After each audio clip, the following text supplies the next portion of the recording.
আসসালামু আলাইকুম প্রিয় শিক্ষার্থী বন্ধুরা, আজকে আমি আরেকটা অঙ্ক নিয়ে তোমাদের সামনে উপস্থিত হলাম। আজকে যেটা করাবো সেটা হচ্ছে সমতা ও অসমতার একটি গুরুত্বপূর্ণ অঙ্ক। তো চলো শিখি আমরা। বোর্ডে একটা প্রশ্ন দেখতে পাচ্ছ, x - a divided b plus x - b divided a plus x - 3a - 3b divided a plus b equal to 0। তাহলে চলো সমাধান শুরু করি। তাহলে x - a b - 1, কেন 1 নিলাম এটা পরে বলতেছি। x - b - 1 plus x - 3a - 3b a plus b সমান 0। তাহলে এখানে প্লাস 2 নিতে হবে। এখানে লক্ষ্য করো, এখানে আমি এক ধার নিলাম, এখানে এক ধার নিলাম, আর এখানে 2 যোগ করলাম। ঠিক আছে, মাইনাস মানে ধার করলাম, এখানে কিন্তু 2 আবার পরিশোধ করে দিছি। এখানে এক মাইনাস করেছি, এখানে এক মাইনাস করেছি, এখানে 2 প্লাস করেছি। সোজা হয়ে গেল না? তোমার থেকে এক টাকা নিলাম, আরেকজনের থেকে এক টাকা নিলাম, দুজনকে মিলে 2 টাকা দিয়ে দিলাম, তাহলে কিন্তু সোজা হয়ে গেল ধার। এখন যে কাহিনী হবে সেটা দেখো, x - a - b divided b, b হচ্ছে লসাগু। এই নিচকার b টা যায় এই 1 এর সাথে গুণ হয়ে যাবে। ঠিক আছে, তাহলে b কে b, তাহলে এখানে কি হবে x - b মাইনাস a, এই যায় 1 এর সাথে গুণ হয়ে গেল। আবার বলি, b হচ্ছে নিচে থাকলো, b এর মাথার কত আছে x - a, আর এই b যে 1 এর সাথে গুণ হয়ে যাবে, তাহলে b কে b। এখানে a থেকে নিচে নামলো, তাহলে মাথার উপর যা আছে তাই বসবে, তাই না? আর a যে কার সাথে গুণ হলো 1 এর সাথে, তাহলে 1 এর সাথে গুণ করলে এই হয়। তাহলে এখন উপরে যা আছে তাই বসাবো, তাই না? এই a যে কার সাথে গুণ হবে 2 এর সাথে, তাহলে 2 কে 2, b কার সাথে গুণ হবে 2 এর সাথেই,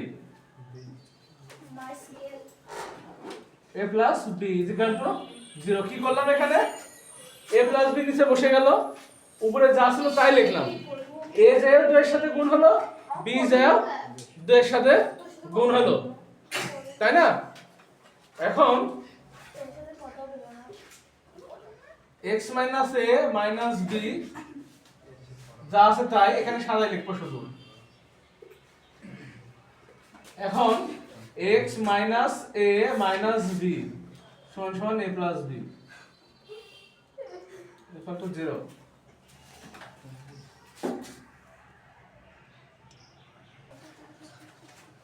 আচ্ছা, তাহলে পরের লাইনটা দেখো, সবার মাথার উপর কিন্তু একই জিনিস, x - a - b x - a - b x - a - b।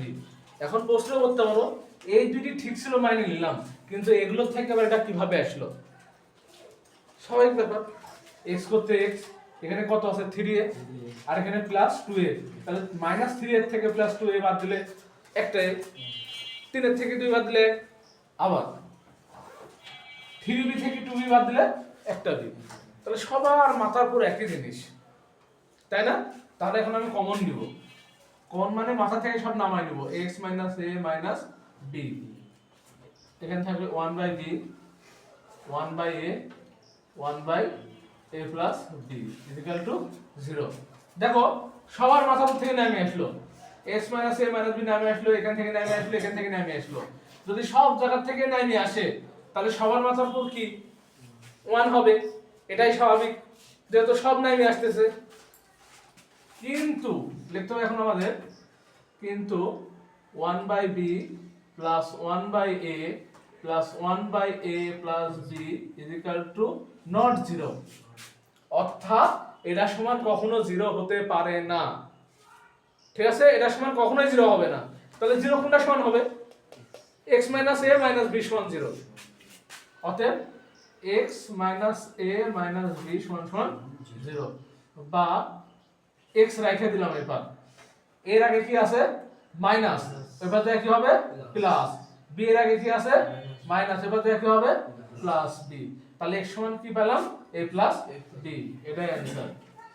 অর্থাৎ একটা জিনিস মনে রাখবা যে এই অঙ্কের বিষয়টা হচ্ছে তুমি প্রশ্ন দেখলে কিন্তু বুঝতে পারবা, আর তোমাদের প্রশ্ন চেঞ্জ হয় না, হুবহু এই প্রশ্নই চলে আসে।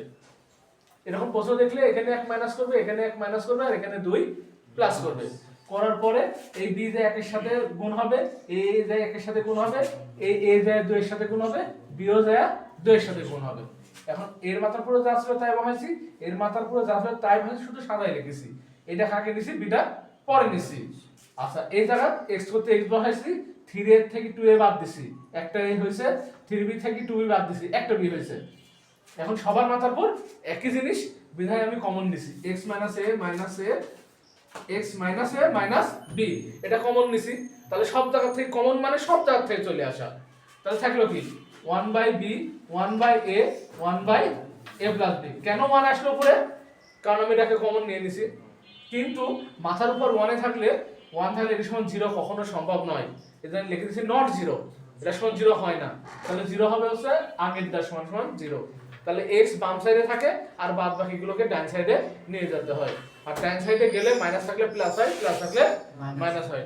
ধন্যবাদ, আজকে এই পর্যন্তই থাকলো। আবারও আগামী ক্লাসে আরেকটা অঙ্ক নিয়ে আলোচনা করব।